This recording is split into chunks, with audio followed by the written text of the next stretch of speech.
Yeah, microphone check 1 2 1 2. Brother David, Angry Man God Talk. We in the building. Kick it.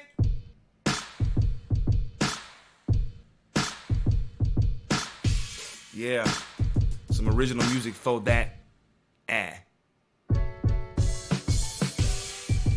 Yes indeed, it's your boy. I'm here, hijacking the movement, the Black Lives Matter Okey Doke. That's what we're gonna talk about today, guys. I'm gonna let this groove settle in first, though. Yeah. Woo! I've been playing around with some of my original music to see what songs, what hooks work best for an intro, outro. I like this one. Trying to figure out what's gonna be my intro, huh? Yeah, I'm about to go to the flow, to the stove, and I'm in the studio. I'm not much of a rapper, or at least not much of a freestyler. Yeah, there's a hook on this, believe it or not. Flow with me. Woo! Just getting warmed up. Lifestyles of the rich and famous. Now you can put my name on that same list. Been doing it big before I came here. I can't explain it. I was already famous. Yeah. I was already famous. It was always just a matter of time. It was always just a matter of time. You know what I'm saying? It's your boy. Hey guys, I've had a long day, even though it's only about 3:30. I was gonna try to come on earlier, around noon, around lunchtime, but not only am I having issues with Facebook, I thought that I was gonna be able to come back today and post some things, but no, I'm still on restriction. I'm still in Facebook jail. But anyway,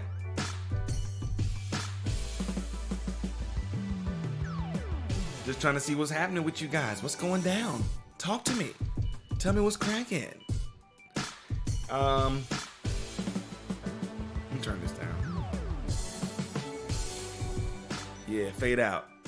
What's up, guys? It's your man, Brother David, and this, of course, is the Angry Man God Talk Hour, live, whatever you want to call it.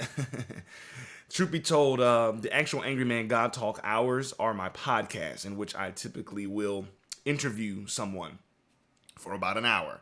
And then the lives are just more or less the answer, the response, a chance to actually, talk to you guys and connect with you all that actually follow the movement. Talk about, what we spoke about in the interview, in the podcast, and bring it to light in a live kind of platform situation. Of course, you all know that since all this COVID, this riots, the George Floyd and Black Lives Matter stuff, we just been kind of going renegade. It's not as much structure. We just go live when it's time to go live, I have kind of been on chill for the last week or so, but when it was popping, it was popping. I was like, neighborhood journalist, news anchor, this just in. They took another police station, that kind of stuff. But anyway, I want to talk about Black Lives Matter, guy. Black Lives Matter. The movement, the nonprofit, not the as much as they embody or try to embody, black people and black spirit. I personally think they're missing the mark. I'm not here to bash them per se. I just want to talk to black people. I want to figure out if now that we kind of, are on to something, now that we have the attention of the world, is Black Lives Matter the right organization to be letting lead this bunch?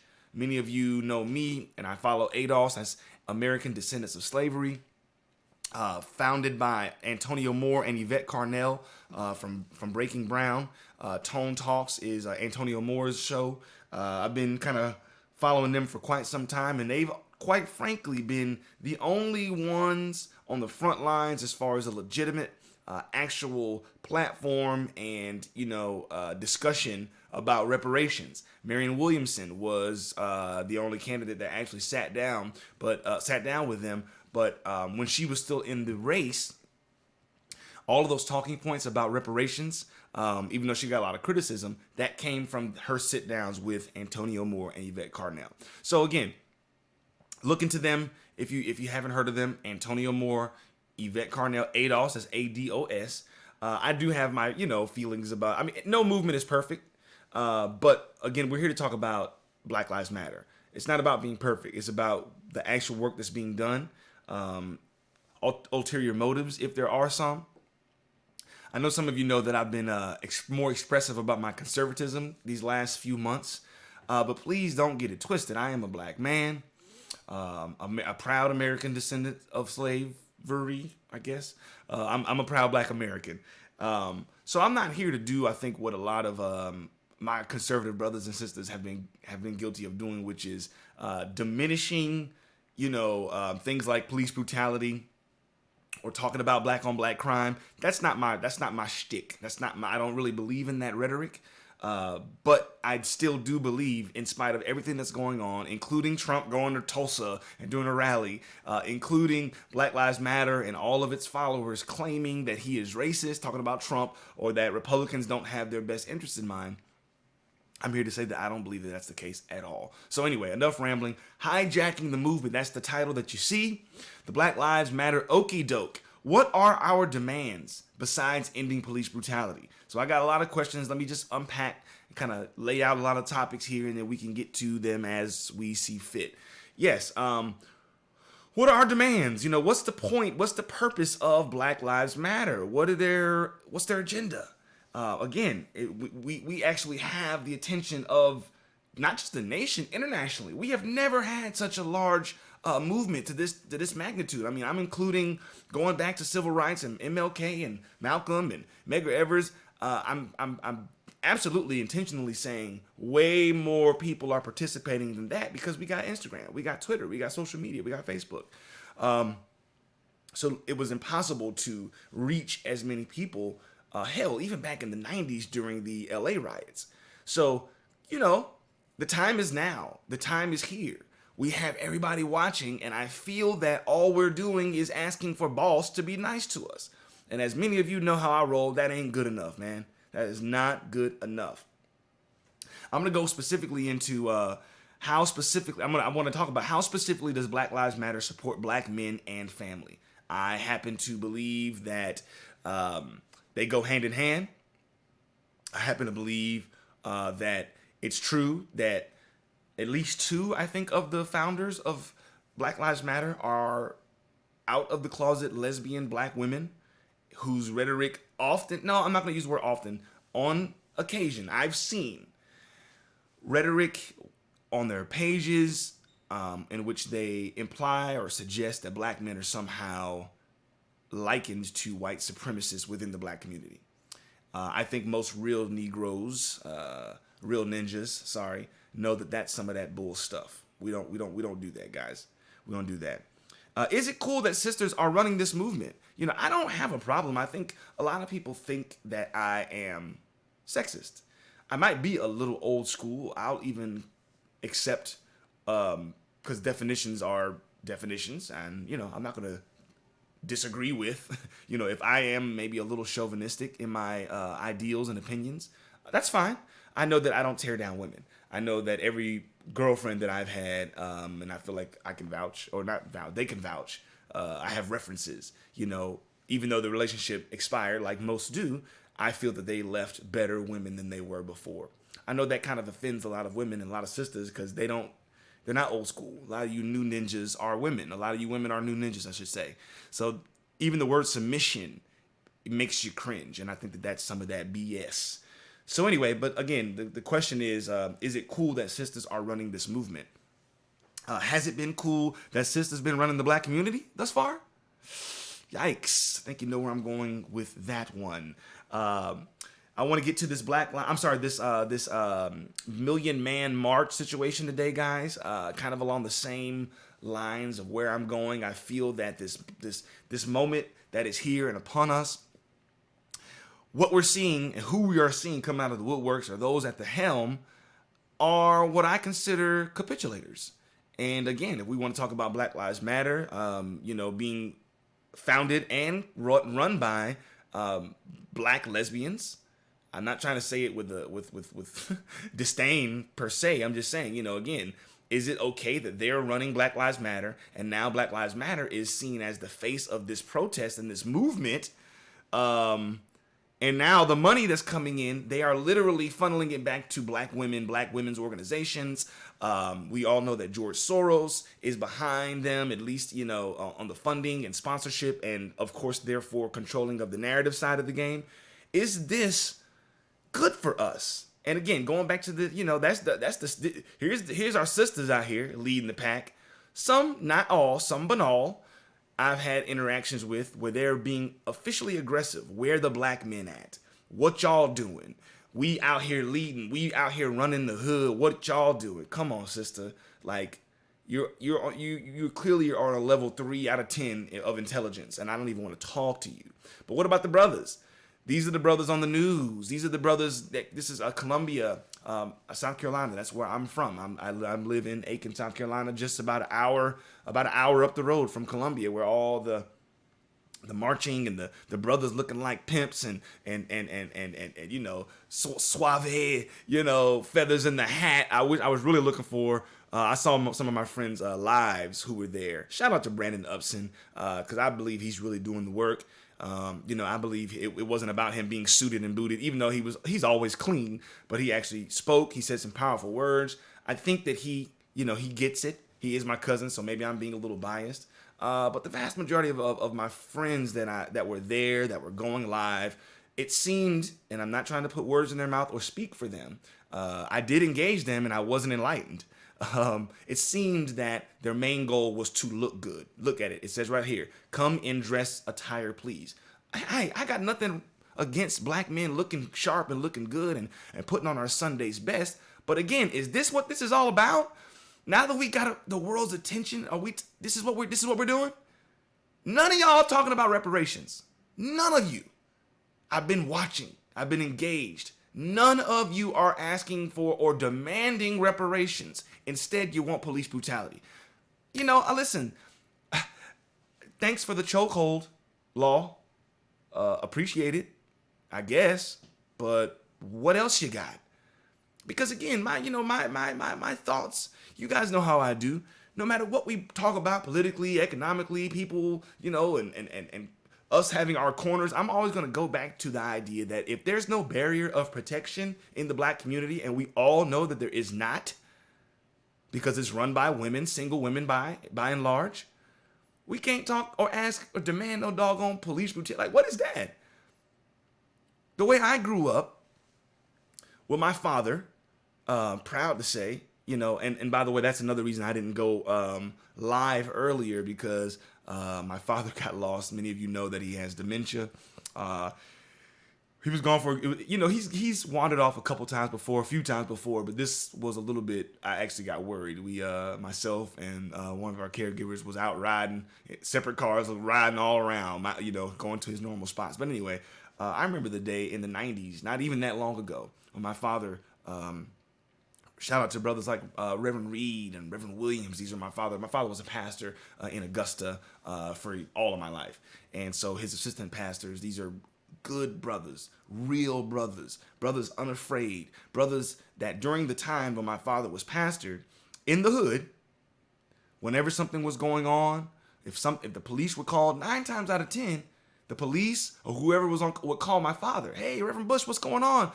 Miss Johnson called us and said there was some mischief going on, some kids. My dad, 9 times out of 10, was already on the scene. Yes, sir, officer, such and such. We're already here. We'll meet, we'll meet you down there. We're talking to little Raheem right now, trying to get, hopefully, we can get past this. If he's got to pay the price, then so be it. You think young brothers were getting killed? My father and his men of the church have run up in the trap house, strapped, to go retrieve some of our young ladies who, were led astray, and whatever, however you want to say it. I'm talking real life, guys. So again, I am kind of drifting off a little bit. My point is this what we need? Not hating on the brothers looking good, but is this what we need? That's my question. When and if the powers that be come to the table or come send a representative out to the protest site and they say, okay, y'all, we're ready to listen. Who And what are we going to talk about? Who is representing us? Black Lives Matter lesbians? Or these capitulating, sharp-dressed, no in purpose-driven, like, not getting nothing done except talk about black excellence in the form of imagery? These brothers. You know, I already have a problem with this kind of imagery. Many of you know that I have a theory that, you know, alpha black males are on the decline. Those of us who are still around oftentimes are alienated and from our own community because we have opinions, because we demand to be the leader of the house and the community. And now the sisters got it. They got the money. They got education. They're owning homes. They're not trying to hear that. And ironically, they're used to and choose men that they're superior to. Again, I believe these brothers, not all of them, but if you were out there in Colombia last weekend to look good and to try to change the narrative of, oh, you know, black men, we're more than deadbeats, we're not thugs, and this, that, and the third. Now that message is a good one. But then you what you don't understand, brothers, is that you are perpetuating that bullshit because you're basically telling black women who are already struggling to relate to us, and as usual, white dominant society, that as long as you look like this and wear a feather in your hat and you put on your Sunday's best like a good slave, that you will reap the benefits of this society and that you are going to be what's considered a real man in the black community. It's diabolical to me. It's diabolical to me. Because we do know, guys, that, you know, frequently throughout U.S. history, white society, typically liberal society, uses like mostly the emotionalism of black women, white women's lib movement, you know, to get voting rights or to get higher pay in the workplace or to help them to fight the supremacy that they're receiving from their men, yet they never leave. They didn't leave their men. So white women convinced black women to join their movements to help them get more rights and more benefits in society, because we all know that white women are the largest benefactors of affirmative action. Yes, black women helped it, and simultaneously legislation went into place that basically economically castrated the black man. So that at the end of that period, what you had were so-called woke black women who were single and mad because, yes, our dads, our granddads, and uncles had hoes, had other families, yes. But, and so they bought into the whole, oh, you don't need that, girl. Come help us. We'll leave. My husband's got something, you know. And at the end of the day, they got WIC, food stamps, government assistance that says you're not allowed to have a husband. And I'm going to say we know the rest. So anyway, is this another example of that? Because you guys know how I feel about the Me Too movement. I feel almost exactly the same way that I do about Black Lives Matter. They started off righteous, and once they got hot in the streets and sexy, you know, and the liberals like, ooh, you know, that's hot, man. Then came Disney, Abigail Disney. I'm so sorry, I keep doing that. Yes, Abigail Disney. I used to call her Daphne Disney because alliteration, but because her foundation is called the Daphne Foundation. Abigail Disney came along, just like George to Me Too and Tarana Burke, just like George Soros came along with the Black Lesbians Single Mothers Club. I have a black son. And dropped millions, maybe even billions. I don't know. I don't have the numbers, but it's clear that once they aligned with these white I don't even want to call them liberal, because that's kind of the nefarious, diabolical scheme. They're not. A lot of these people are racist, notorious racists. We know the Disney family. Not everybody, but we know what Walt did. His brother is Abigail's father. And if you remember during all that R. Kelly watch, Bill Cosby watch, you know, that Me Too and Tarana Burke were put on the forefront, on the front lines as the face. But then what we found out during all those, you know, all that advertising money that they got during that Surviving R. Kelly with Lifetime, that money was not only sponsored by, but funneled back to the Daphne Foundation, which their website at the time, they've changed it, said specifically, our goal is to galvanize and mobilize the black community against black misogyny. Didn't say white misogyny, didn't say misogyny. So we start to see where Me Too, again, and Tarana Burke started out righteous, and the goals and the direction of, what this movement was trying to do was genuinely to go after the Harvey Weinsteins and the powerful white men who are actually allowed to be toxic. But how then did that turn into R. Kelly, Bill Cosby, black men in general? Because you tell a woman to shut the fuck up sometimes. Excuse my French. Sorry, pastors. I'm a little hyped up today. Yes, but I am the kind of man that, first of all, I only date beautiful women. And even men find it hard to believe. My uncle is one of those people. Shout out to Carlos. I love you, dog, but he doesn't get it. You got these beautiful, your baby mamas. Oh, man, I don't need to do nothing except lead and set the standard. It's fine. I'm not saying that I'm perfect. I'm certainly not without flaw, but I'm a man. I set the standard and they choose whether or not to deal with it. And if they got to leave, they got to leave. I ain't never left a woman. A woman always leave me. Sounded better in my head. But yeah, I'll tell a woman to shut the fuck up. I don't have to always use curse words, but sometimes a woman needs to be told to shut the fuck up. Now, I'm toxic because of that. If you say so, you can get the fuck on. I'm definitely digressing a little bit, but my point is that real men, what I consider alpha men, even though I don't really like that, and that in consciousness, there's no alpha and beta, and quite frankly, that comes from wolf pack, Caucasoid, early mountainous, trapped in the Ice Age culture. That's where all that wolf pack and humans, we don't really do that in Africans and the original man. But still, for analogy and illustration purposes, I do like it. So alpha black men are on the decline. And I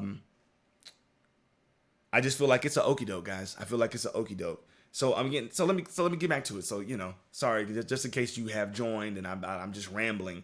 We're here talking about hijacking the movement. Black Lives Matter. Is it an okey doke?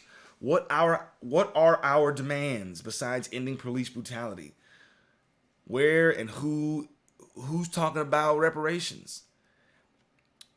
How come we don't see that reparations is almost the only thing that can help us?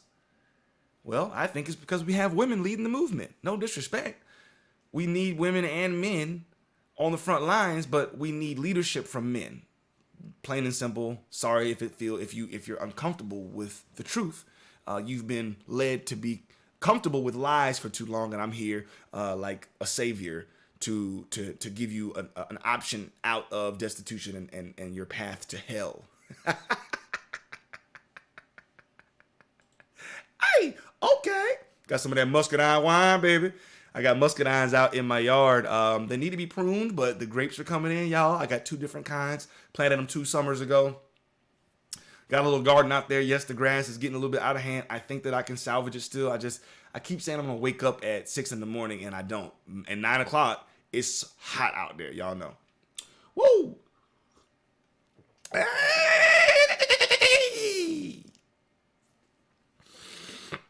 So,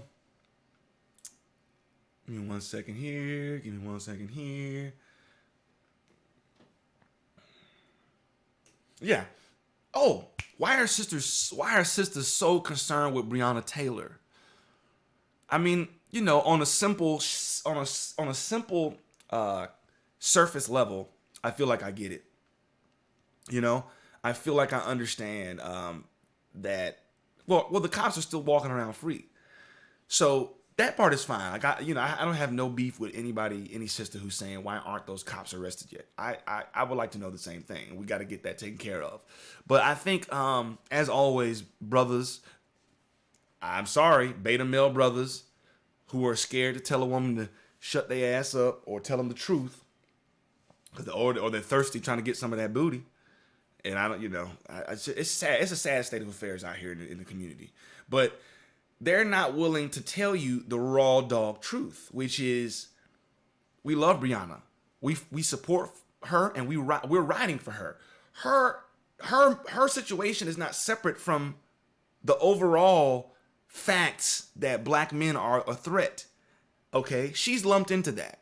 Just like I'm telling you, black women, stop trying to be independent. Stop trying to talk shit to black men. We're leading Black Lives Matter, and where are the black men at? We left like your daddy left when your mama was talking shit back in 1987. What you mean? A real man's not gonna stick around for the bullshit. And I think you guys know that. So what the beta males are not going to tell you is that Breonna Taylor is a part of us. Y'all are part of us.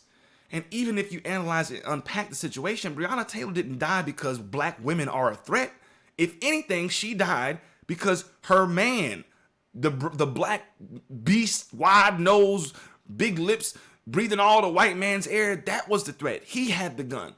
They shot all into their apartment, and I'm not trying to deny or dismiss anything, but what is this, and where the hell do black women get off separating and asking questions like, what's up? Why is nobody talking about Breonna Taylor? If we talk about black men getting killed, we talk about George Floyd and all these people that are, including Breonna Taylor, who are basically faces of a much larger movement.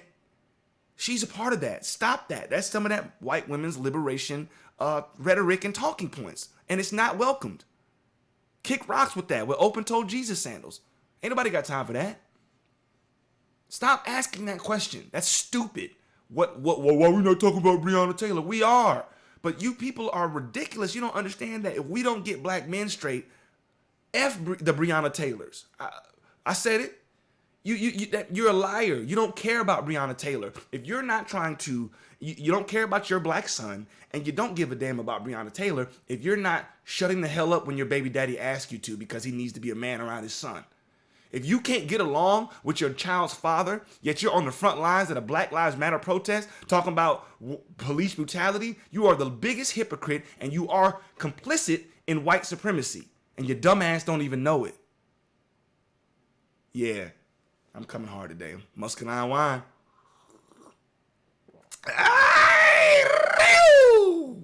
Okay, sorry. I'm acting crazy. Am I doing too much? A little bit.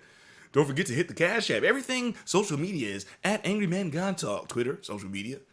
Twitter, Facebook, Instagram. Even though I don't use Twitter I don't use Instagram much at all. I got like 600 followers. Twitter, I actually have a lot. I used to go hard on Twitter back when I was pushing my gospel album a couple years back, so I still have a lot of those fans. And of course, Facebook, as you guys know, is my main platform. Definitely trying to get popping with YouTube, because that should be my main platform, but it's not, I admit. Go ahead and donate. Thanks to Patrice, thanks to Sheldon, thanks to Byron for donations. We love you. You know, it's not all about just supporting me talking trash. I have a studio here. You can't see all my computers. You can probably hear them because the microphone is right here. You can't even see that, but it's pretty high tech. You can hear a fly fart. I have a mobile studio in which I go do interviews for the podcast, and I have a music ministry program. Not music ministry program. I do music ministry for a couple of churches, so oftentimes, I'm taking my equipment on the road to different churches, recording video, recording audio, the whole nine. So, yeah. Check us out, guys. Check us out. And, of course, all of that is brought to you by Social Media Boutique. That is the mother company. That is where, if you need some entertainment, DJ services, live musicians, singer, one singer for your wedding, or 3 singers, or 9 to 13 piece band for the reception. Maybe you just want a harpist during the ceremony to keep it nice and classy. Maybe you just want a piano player and a bass player, or a saxophone player during the cocktail hour. We got it all covered. And we're, of course, as you see with the logo, that is kind of representative of my business. You know, we're light on our feet, creative and unique. We've got iPads, we've got laptops, we've got webcams. We can bring the power pack party to your location with a couple of book bags and a cart. That's what it is all about, guys. Photo booth, that's really been booming. Happy to say we are back in season, I guess. COVID is still an issue, but we're back in society, and some of those gigs that I had canceled, got a couple proms, even though graduation is over, we're going to be doing in July. So good stuff.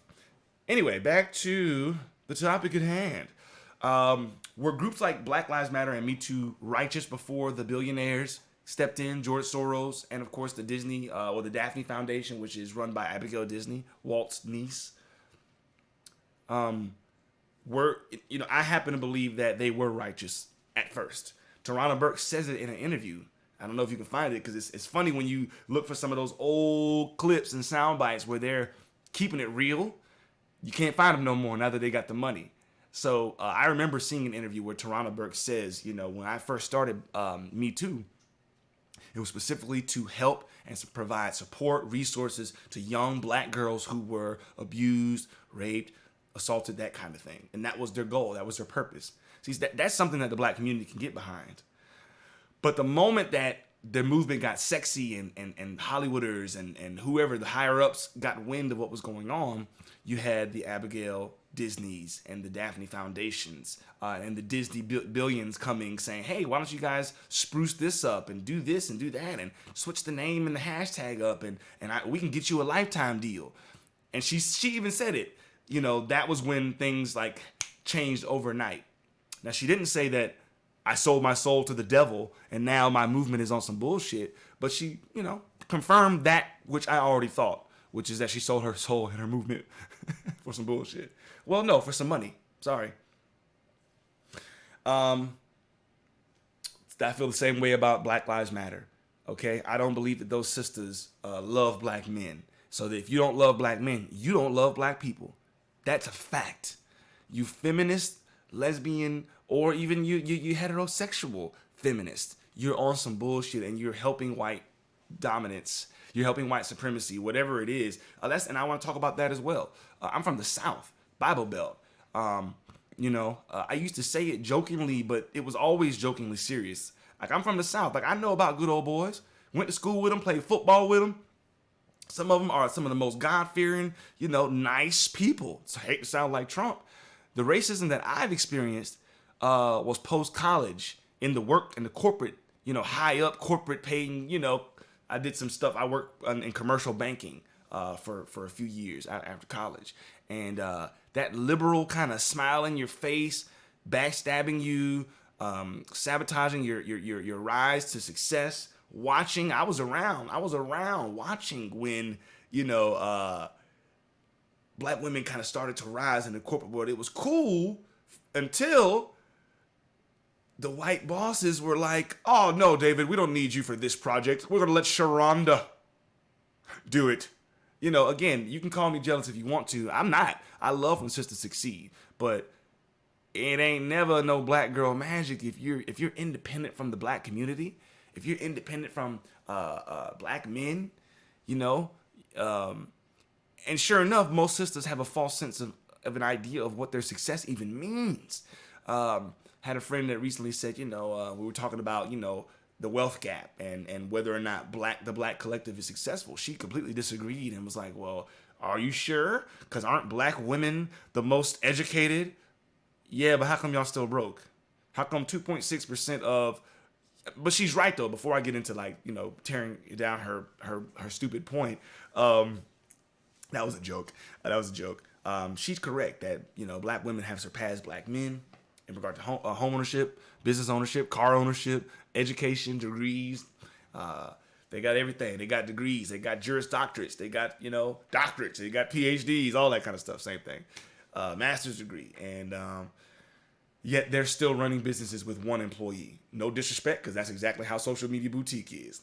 I have third-party consultants and partners that work with me. But, yeah, it's all good. But my point is that I'm not fooled by my achievements. I haven't allowed my success or my college degree or whatever, my connects and my influence in my circle make me feel that I'm somehow better than black women or that I'm better than, the black community. I'm better than black women just because God made it that way, but it ain't got nothing to do with my success. Men are just better than women in general. So, I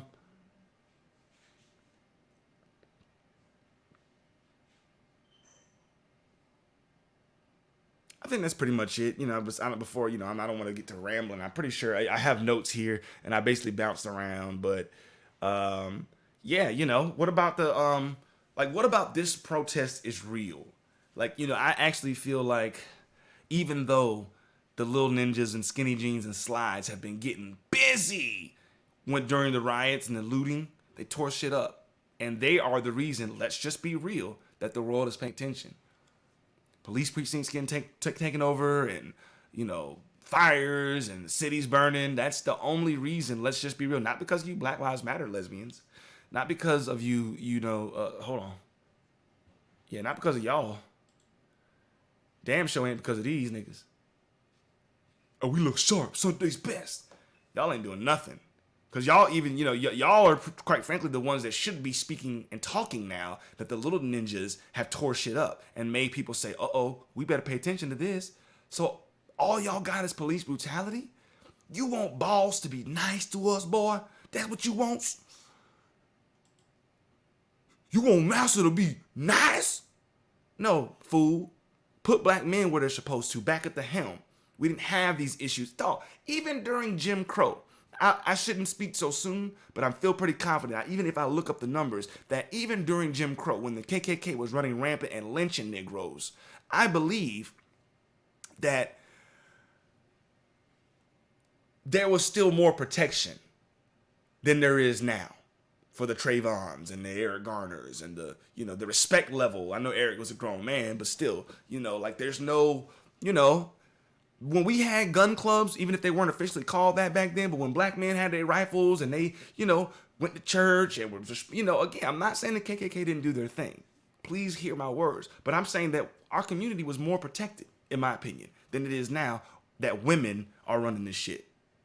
Where y'all at? There you go.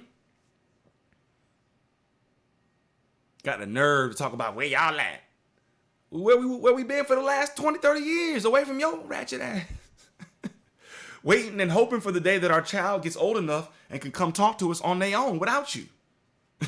That's where we at. Where you at? Over there hanging with these niggas, calling them P words and, pussy nigga this and, like, come on, man. I ain't got no time for that. I got time for this new ninja stuff.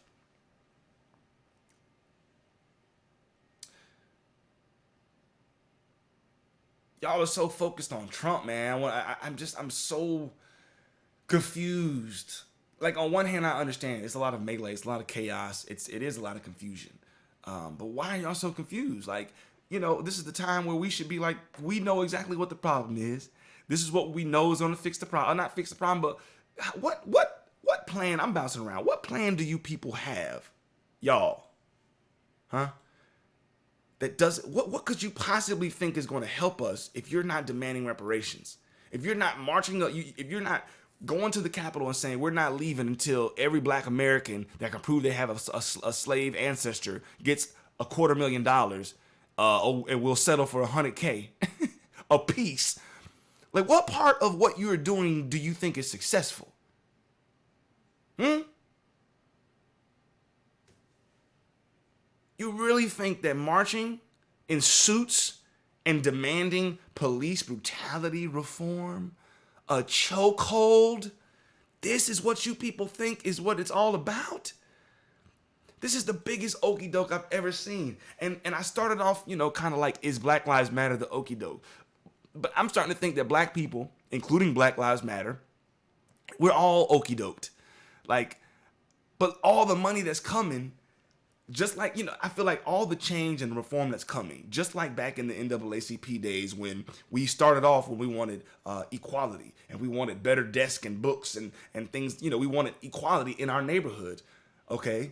But we ended up settling for integration because they sat down with the light skins and said, oh, well, we can't give you this, but what about this? And then we said, yeah, it's going to be the same type of stuff. Black men, real black men, are not going to have a voice in this. It's going to be these ninjas. What do you niggas want? Oh, we just want to be able to, we just want to show that black men wear suits and we're not deadbeats. Oh, I don't know. I think that there are deadbeats out there. Oh yeah, we know they're out there, but hey, we out here. This is what real black men look like. It's dangerous rhetoric, guys. Very slippery slope what you're doing. You think these ninjas are going to be the ones to bring us to glory? You think they're going to get us $100,000 each? You think they're going to get us any kind of reparations program in regard to education or black farming? Do you think that these ninjas are the ones, even though they're the ones at the helm and they're the ones that are going to get the phone call, they're not going to... Who has talked to ADOS yet? You soft-ass ninjas.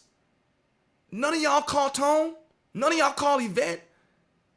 And let me just go ahead and say this, Yvette, I'm pretty sure, allegedly is a lesbian. I say that to say I rock with her because she's black first.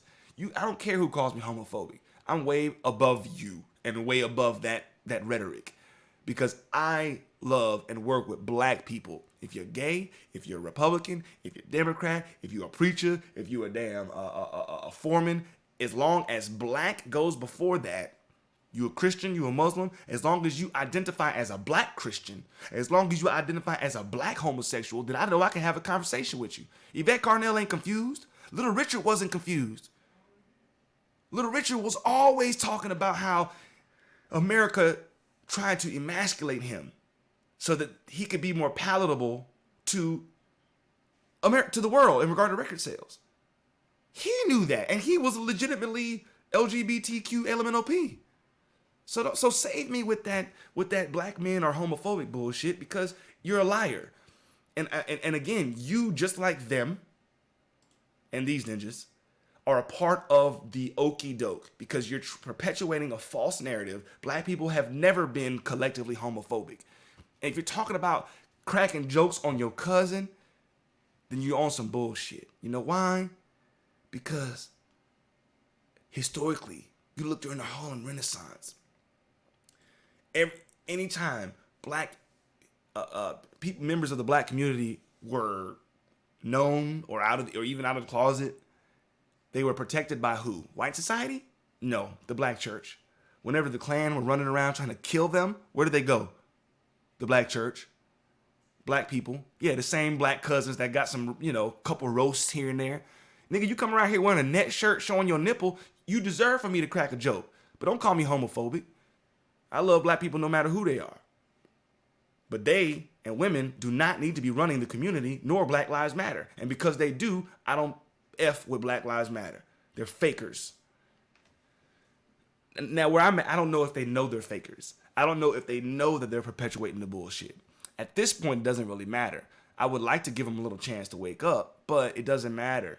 They need to do it, or, get out the way and let ADOS, let the black farmers for hemp. Hemp is not legal in all states yet, but we got initiatives. Myself, shout out to Matt Small, my homie, my partner, Reggie. What's up, guys? Paul, that's the team. We're working to bring hemp to South Carolina, through a black farming initiative, something like reparations. Something like, if we can, we're talking to politicians who are like-minded, and if we can get some actual funds, government funds, to pay for young black men to go get educated or get trained on how to farm hemp, come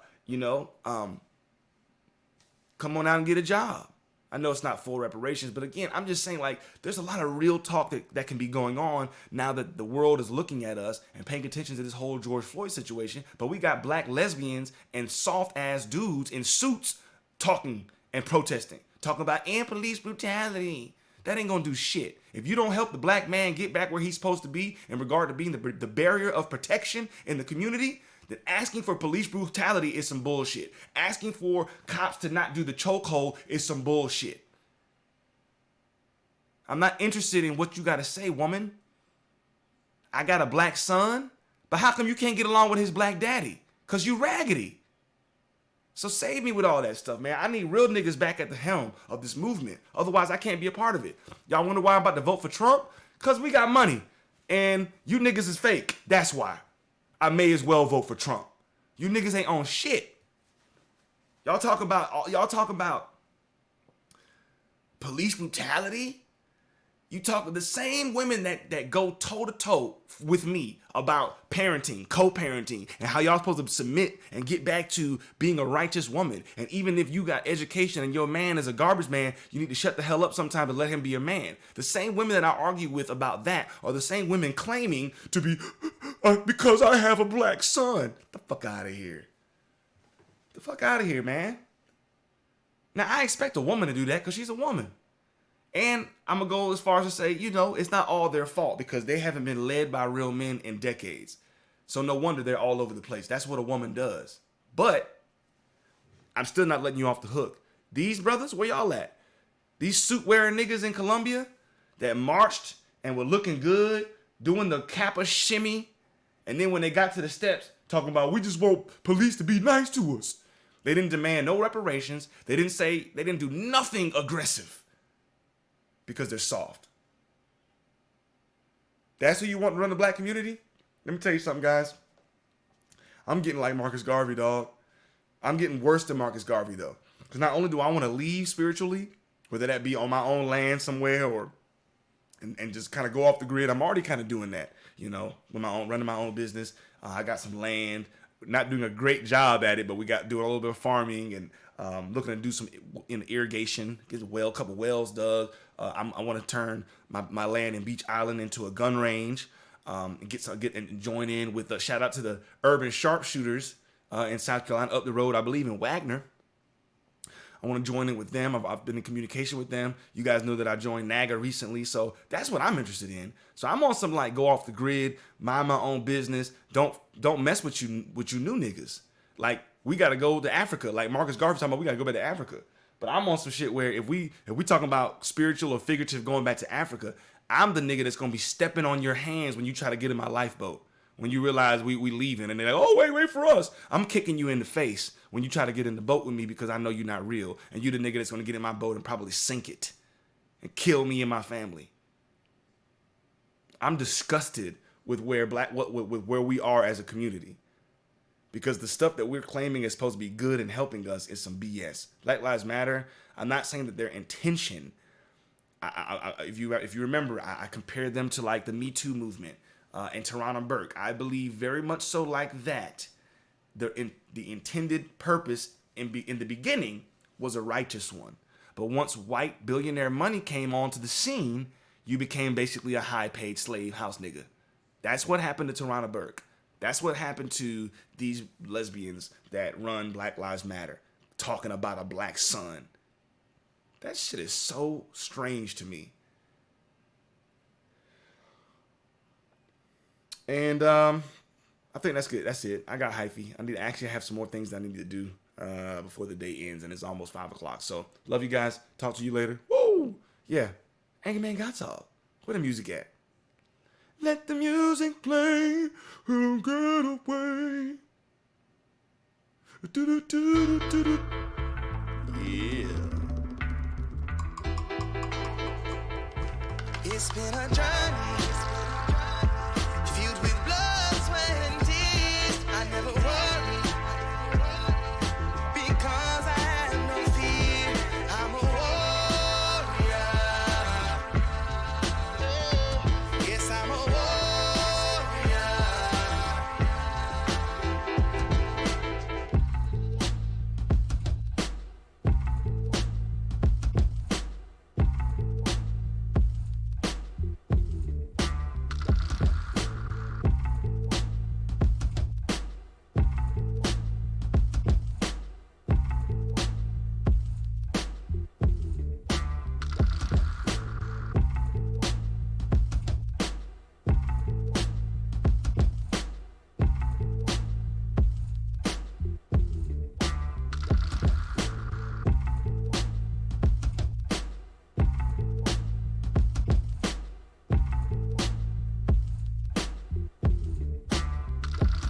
It's been a journey.